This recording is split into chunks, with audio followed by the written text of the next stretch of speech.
જય ગણપતિ બાપા, જય અંબેમાં મિત્રો અને જય મહાદેવ। હું આજે એવી વાત કહેવા જઈ રહી છું મિત્રો, જ્યારે રામ ને સીતા પોતે વનમાં હતા ને ત્યારે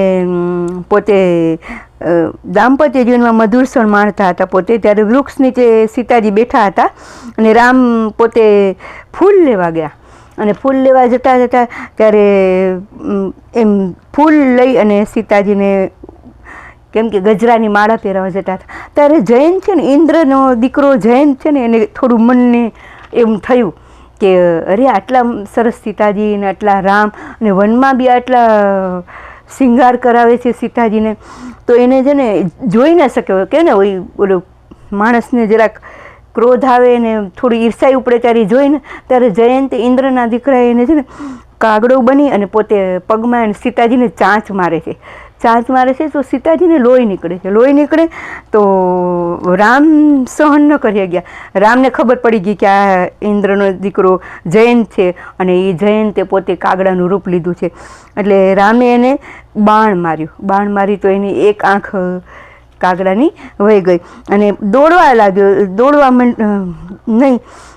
માંડ્યો ત્યારે નારદજીએ કહ્યું કે કાગડા, તું જીવ બચાવવા માટે આમ તેમ દોડે છે, પણ તું રામના શરણે જા ને, રામ કને માફી માંગ કે મારાથી ભૂલ થઈ ગઈ છે। ત્યારે જયંત રામ પાસે જાય છે, ડરતો ચરણમાં સ્પર્શ કરી અને કહે છે, માફી માંગે છે અને કહે છે કે રામ મારાથી ભૂલ થઈ ગઈ, તો સીતાજીના પગમાં મારાથી ચાંચ મરાઈ ગઈ, તો મને ક્ષમા કરો। તો રામ તો દયાળુ છે ને મિત્રો, તો રામ ક્ષમા કરે છે અને કહે છે, જયંત તું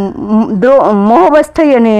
તારા વધ કરવા માટે આમ તેમ ફર્યો હતો ને, રામે માફી માંગી। રામે કીધું કે તું જા, મૂર્ખતા શરૂ કર, તું પસ્તાવો થઈ ગયો ને, તને એટલું બસ છે, તું પસ્તાળો ને તારી ભૂલથી, એટલે તું બસ છે, જા। કાગડાના રૂપે જયંતને એના આશીર્વાદ આપે છે। આવા રામ છે મિત્રો, જે ઓલું કે ને દ્રોહ કરે એને બી રામ ભગવાન આશીર્વાદ આપે છે મિત્રો। સાંભળો તો ખરા, આપણે કહીએ છીએ કે સોરી ને ભૂલ થઈ ગઈ, જો ભૂલ થઈ ગઈ છે તો એને આપણે માફી માંગીએ છીએ ને તો એ આપણે માફ કરી દે છે, અને હરેક વસ્તુમાં આપણે કોઈને બી કંઈ ભૂલ થઈ ગઈ છે માફી કરી દે ને તો એને એટલો ઓલો લાગતું નથી, પણ જો એને વધારે દ્રોહ કરીને તો આપણે એને વધારે લાગે છે। પણ સોરી કહેવામાં શું ફરક પડે છે મિત્રો? કાંઈ ફરક નથી પડતો, પણ સોરી કહેવાય બધું આપણું જે કાંઈ ભૂલ થઈ હોય તો બધું એનું નિખાલસ અને ક્ષમા થઈ જાય છે સોરી કીધી, બસ જો કાંઈ પણ હોય તો, અને કાંઈ ભૂલ થઈ ગઈ હોય તો પણ ભગવાન કને માફી માંગવાની, માફ કરી દો ભગવાન। અને એ સીતાજી અને એ જયંત એવા ઇન્દ્રના દીકરાને બી માફ કરી દીધી, તો રામ જેવા તો થવા નથી। જો મિત્રો મારો વિડીયો સારો લાગ્યો હોય જયંતનો તો શેર કરજો। ખૂબ ખૂબ ધન્યવાદ, ખૂબ ખૂબ આભાર।